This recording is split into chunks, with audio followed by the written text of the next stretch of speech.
হেই art lovers, আশা করছি তোমরা সকলেই ভালো আছো আর মজা করেই ছবি আঁকছো।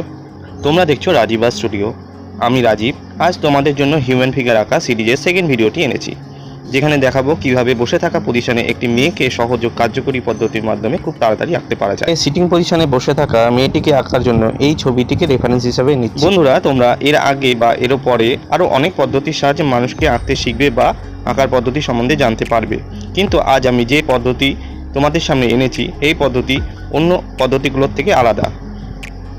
শুরুতেই আমি এই পদ্ধতি ব্যবহারের জন্য যে উল্লেখযোগ্য স্টেপটি নেব সেটা হলো নিচে থেকে আঁকা শুরু করব এবং যথাক্রমে সিঁড়ি দিয়ে ওঠার মতো উপর দিকে উঠে অর্থাৎ গ্রাউন্ডে টাচ করা এরিয়া থেকে স্কাই এরিয়ার দিকে যাওয়া পজিশনগুলোকে আঁকবো।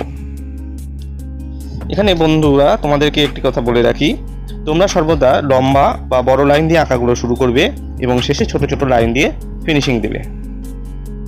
তাহলে আমরা ফার্স্ট স্টেপটা কমপ্লিট করলাম। এবার সেকেন্ড স্টেপ মানে এই স্ট্রাকচারকে ভলিউম দেব যাতে ছবিটি 2D থেকে 3D ফর্মে আসে বা রিয়েলিটি ফিল আনে ছবিতে। সেই জন্য তোমরা যারা এই পদ্ধতি সম্বন্ধে আগে থেকেই জানতে, তাহলে তোমরা এখানে এই ভিডিওটি স্টপ করে স্কিপ করতে পারো। যারা এই বিষয়টি বা পদ্ধতি জানতে না তারা কন্টিনিউ করো, কিন্তু স্কিপ না করে দেখবে, তাহলে তোমরা উপকৃত হবে। এছাড়া আমার চ্যানেলে নিউ ভিউয়ার্স যারা আছো তারা চ্যানেলটি সাবস্ক্রাইব করো, বেল বাটনটি প্রেস করতে ভুলবে না কিন্তু। দেখছো বন্ধুরা কিভাবে ছবিতে ভলিউম আনছি। এই কাজটি করার সময় তোমাদের মনে হতে পারে বা অসুবিধা আসতে পারে যে কোথা থেকে হাত পাগুলোকে ভলিউম দেব। সেই জন্য আমি তোমাদেরকে বলছি, এখানে নিচের অংশ বলতে ধর এরিয়া অর্থাৎ মেন বডি পার্ট যেটা রয়েছে সেটার সঙ্গে টাচ করে আছে এমন অংশগুলো থেকে শুরু করে আঙুলের অংশগুলোকে করব।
মুখমণ্ডল বা ফেস আঁকার জন্য একই পদ্ধতি ব্যবহার করবো, অর্থাৎ নিচ থেকে উপর দিকে ওঠা। এখানে নিচ থেকে বলতে লিপের পজিশন থেকে আইব্রো পজিশন পর্যন্ত করব।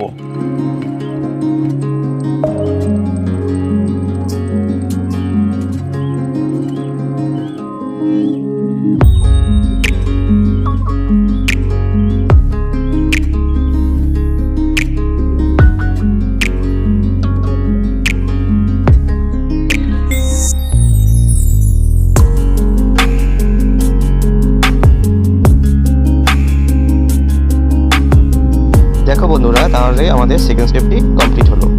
এবার আমাদের থার্ড স্টেপ বা ফাইনাল স্টেপ সেটিং। শুরু করার আগে আমি আগেই বলছি, আমি সেটিংটা করার জন্য আমি হ্যাচিং পদ্ধতি ইউজ করব। কিভাবে এই সেটিংটি করছি বা হ্যাচিং পদ্ধতিটি করছি সেটা আমার ফার্স্ট এপিসোড বা প্রথম ভিডিওতেই হিউম্যান ফিগার আঁকা ড্রয়িংয়ের প্রথম এপিসোডে আমি বলেছি, সেখানে তোমরা দেখে নিতে পারো। বা পরে আমি আরও একটি সেপারেট ভিডিও আনবো যেখানে সাবজেক্টটি আরও ক্লিয়ার হয় তোমাদের কাছে।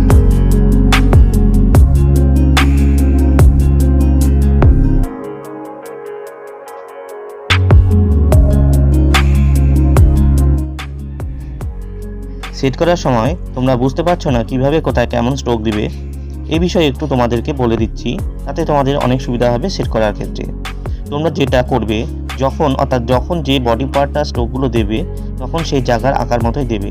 তোমরা ভালো করে লক্ষ্য করে দেখো, আমি যখন হাত, পা, পেট, গলার জায়গা সেট করছি তখন হাফ রাউন্ড বা কার্ভ লাইন ইউজ করছি, বড়, ছোট বা মাঝারি ধরনের।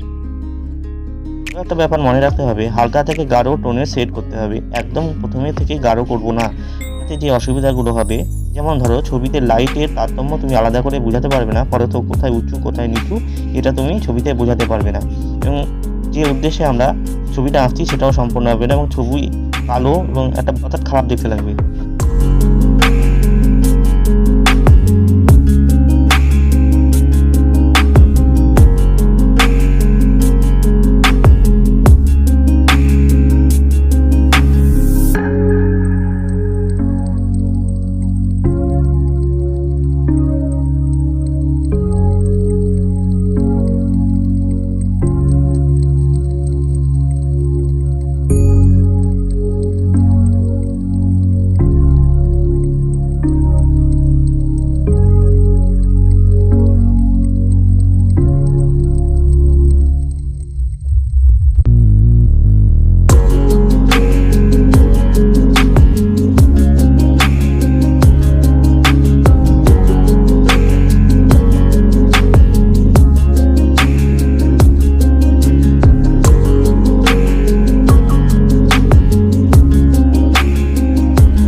তাহলে বন্ধুরা বুঝতে পারলে তো কিভাবে সিম্পলি সিটিং পজিশনে মানুষকে বা মেয়েকে আঁকতে পারছি। শেষে আমি বলে দিচ্ছি, তোমাদের একটা কথা মনে রাখতে হবে, নিরন্তর অভ্যাস না করলে আঁকার দক্ষতা কিন্তু বাড়বে না। শুধুমাত্র দেখলাম আর মনে মনে ভাবলাম তাহলে কিন্তু আমাদের আঁকার দক্ষতা উন্নতি ঘটবে না। তাই শুধু অভ্যাস আর অভ্যাস করো।